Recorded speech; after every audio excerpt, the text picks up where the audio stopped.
Greetings friends, David Marks here. I've been working on a series of video tutorials on how develop presets work inside of Adobe Photoshop Lightroom Classic. In this lesson, I want to show you how easy it is to make your own develop preset.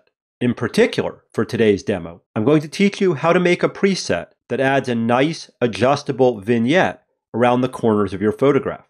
There's nothing too complicated about today's lesson, but we will be working with the Radial Gradient Tool. If the Radial Gradient Tool, or masking in general, is a mystery for you, then you might want to watch some of my other in-depth tutorials on those topics after you finish this lesson. A develop preset in Adobe Photoshop Lightroom Classic is simply a stored list of saved image enhancement settings that we can apply to photo after photo with the tap of a single button.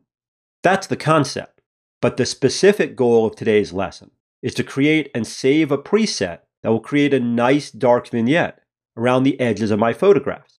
To get started building that kind of preset, I'm going to open up the masking panel by tapping on this icon up here at the top of the right-hand sidebar. Next, I'm going to activate the Radial Gradient Tool. Now, I'm going to hold down the Command key on a Mac, that's the Control key on a PC, with one finger. And then I'm going to double-click the left button on my mouse. This trick, the Command or Control plus double-click trick, will automatically draw a gradient that stretches from edge to edge all the way around my canvas. A radial gradient like this one is a great starting point for our vignette, but I want to expand things out a little further. To do that, I'm going to hold down the Shift key on my keyboard with one finger.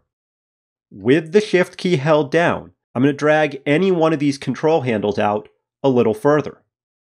That looks good. That's the placement that I want for my vignette. But now I need to flip things over.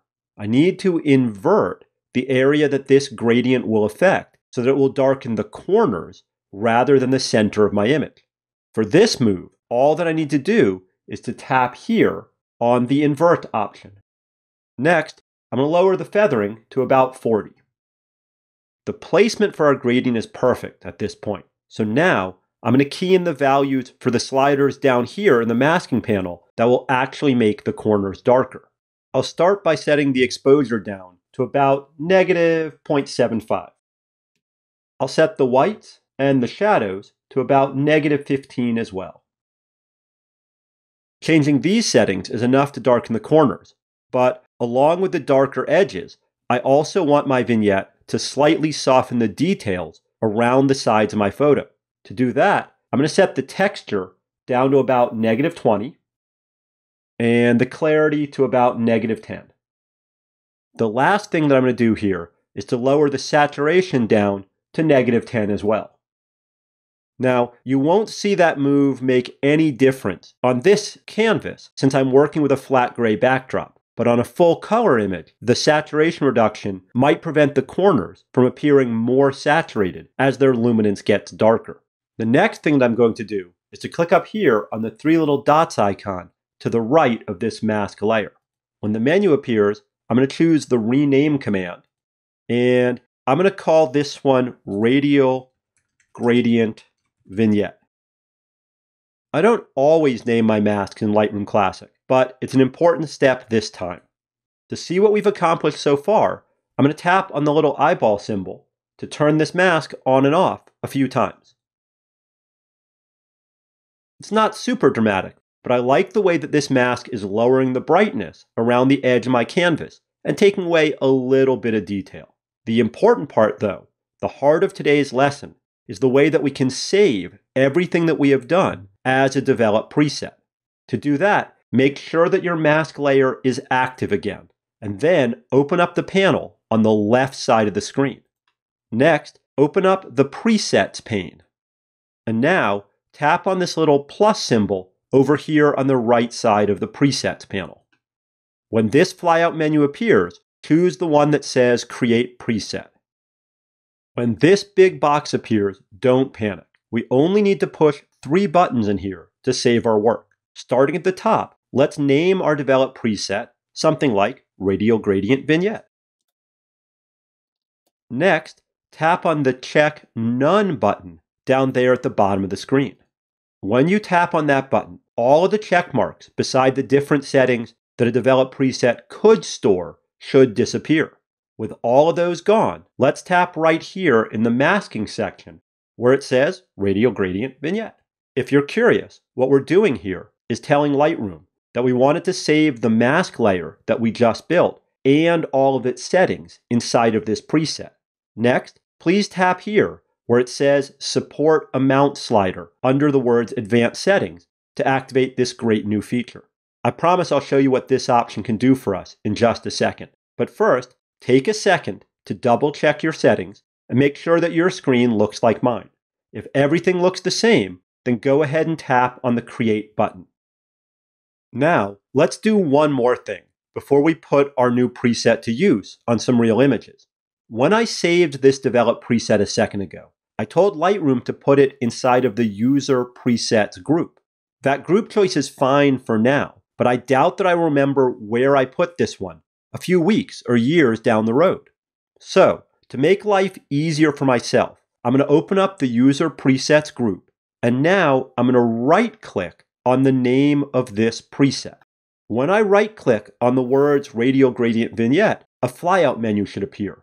At the top of this menu is an option that says Add to Favorites. Let's tap on that one. When you do that, a tiny star will appear to the left of the preset's name. That tiny star symbol, the favorites marking, I don't find that very helpful. But if you look up at the top of this window pane, then a brand new group has appeared. See this favorites section right here? Adding things to the favorites group saves me a lot of hunting around for developed presets that I use again and again, especially when all of these other groups are closed. So now our developed preset is saved, and we've marked it as a favorite, so it will be easy to find again. After all of this work, let's put this preset to use on some real images. This one is going to be a super quick example. Here's an image from one of my favorite trails in Maine that I fine-tuned before I started recording this video. I did everything that I needed to on this one in advance, but I have not added a vignette yet. To add my Radial Gradient Vignette to this image, all that I have to do is to tap on the name of the preset here in the Favorites section of the Develop Presets panel. Bam! With a single mouse click, Lightroom adds the mask that we created a minute ago, and it includes all of the settings that we've saved.